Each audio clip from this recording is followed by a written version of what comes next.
Hello once again. Let's continue to look at the diaspora management. In the first part, after the introduction, and the second, the session in which we introduced the objectives, we looked at a number of things. And I'll just bring up an old clip for you to look at some of the short recaps.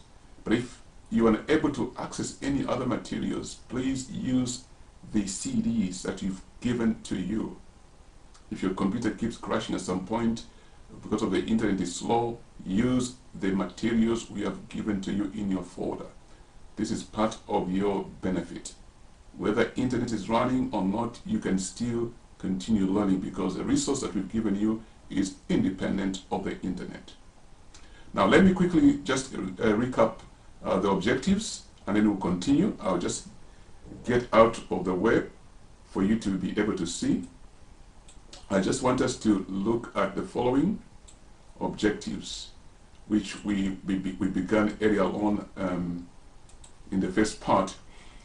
We have begun looking at Unit 1, Diaspora Management, working with international organizations and government initiatives. This diaspora management, like we said before, it is included as an optional subject for entrepreneurs.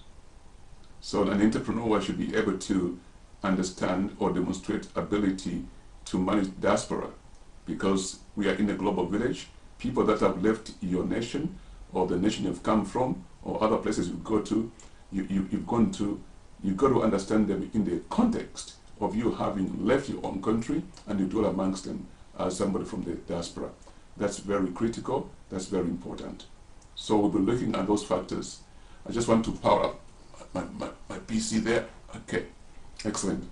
So we'll be looking at that. An entrepreneur should be able to have maximum sort of understanding on the global issues. And it begins with you as a person in diaspora or somebody working with any person in that context. In order to do business, you have to understand a certain number of things. Last time we touched on what a diaspora organization is and the meaning of diaspora communities, and we also briefly touched on what the brain drain is not and the importance of people in diaspora.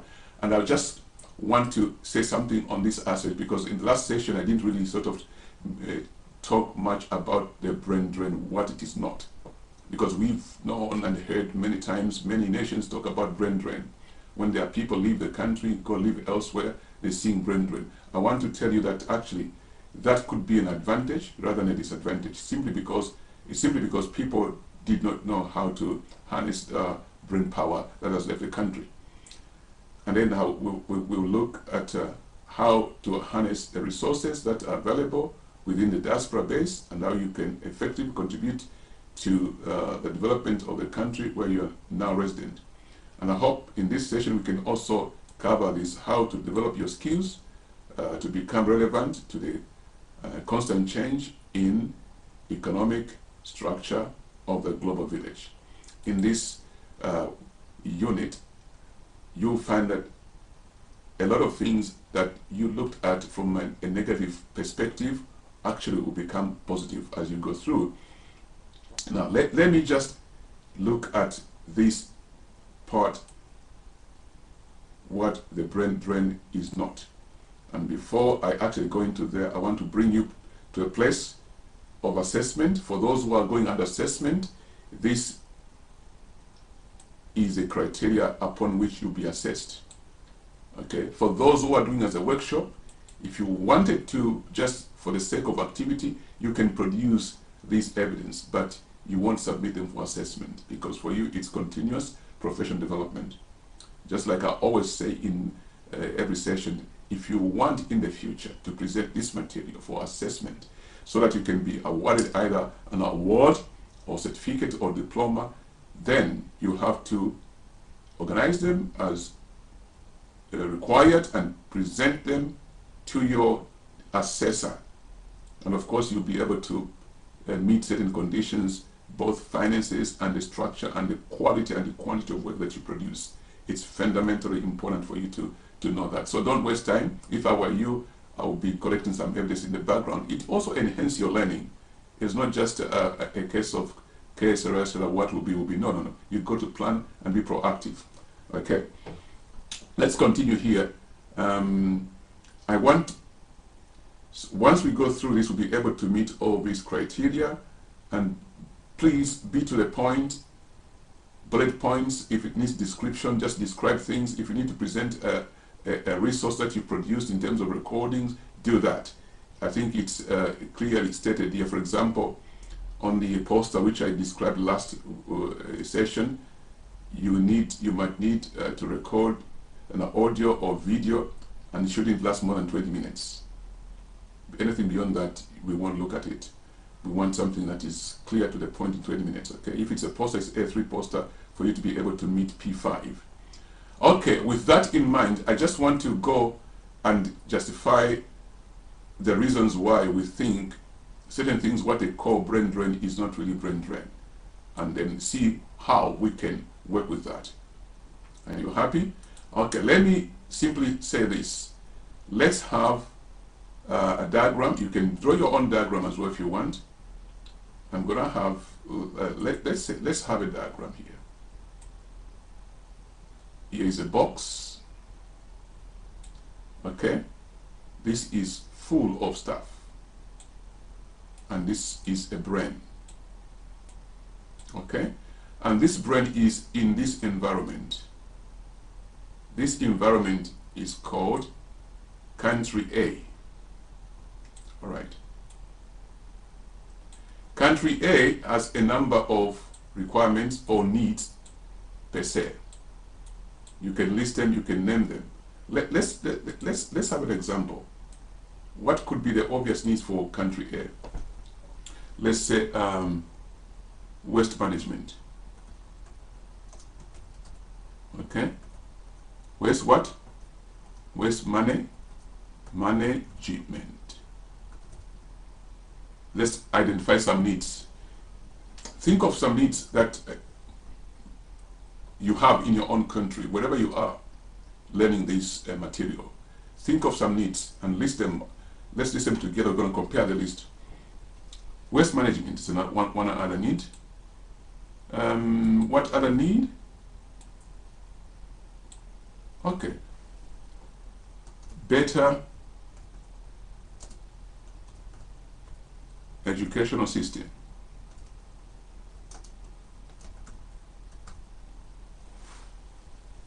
When we say better education system, what do we actually mean? Better education system. What else? I want to think this is this box here with things that are filled with it. It's called a brain. It's a human being, you being developed. Maybe you're at university, maybe you've just graduated, and then in the country in which you are being developed, there are some of these needs. Better roads, okay? In that country, they need better roads. Better roads, right? Let me see, how can I do that? Better roads, can you see that? Excellent. What else? Let's think of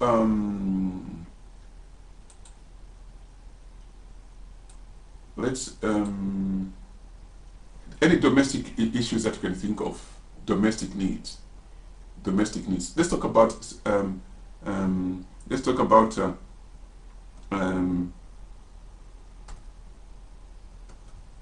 parenting. Okay, parenting. That's very general, right? Now let's imagine these needs,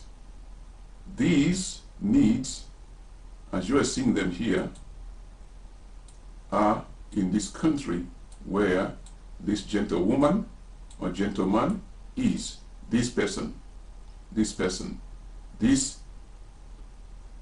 object here with stuff filled in is called knowledge. Knowledgeable. Maybe the person that we're talking about is being trained to manage waste management. Are you with me? And I want you to understand We are trying to talk about brain drain. Okay. Now, this person here is still within the same country, gets a job. It could be a private company, it could be within the local authorities, whatever it is. They are here now. They have left the environment in which they were just a member of the country and at college or university. Now they are employed within the same country to run waste management.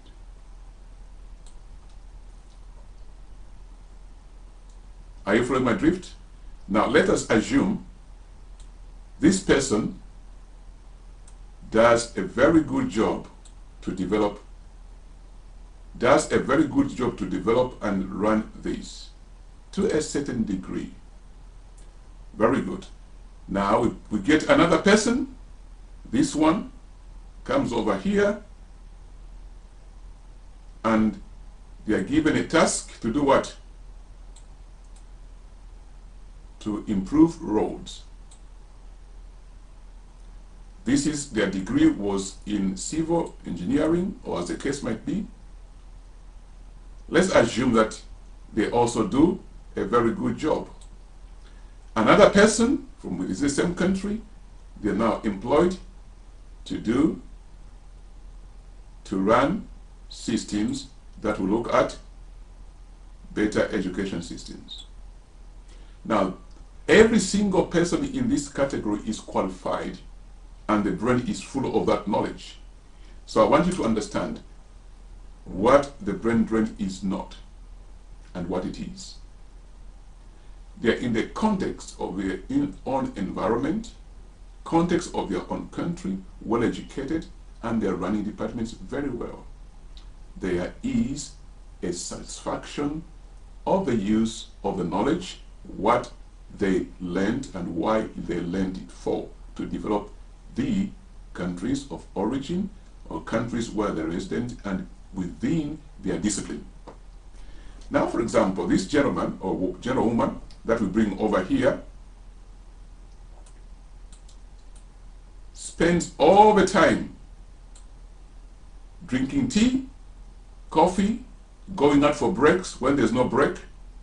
Here we begin to see brain drain. Going to waste. Brain drain going where? To waste. This is a bin.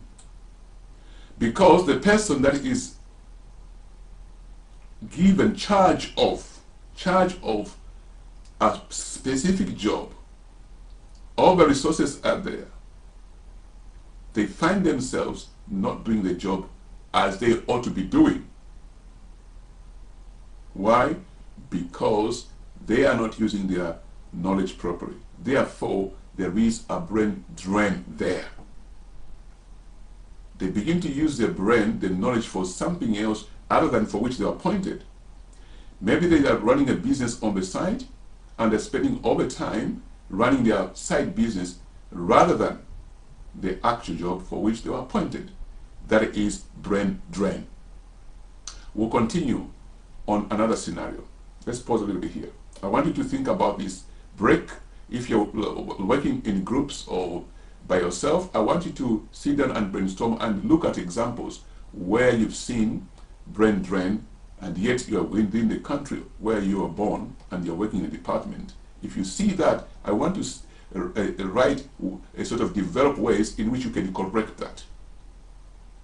Brain drain is simply brain drain simply means, in my category or realm of thinking, not applying your knowledge to the specific job for which you are employed.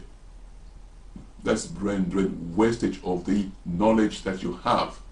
It is becoming redundant or decaying because it's not being used and you're getting paid for nothing. That is brain drain. We'll talk.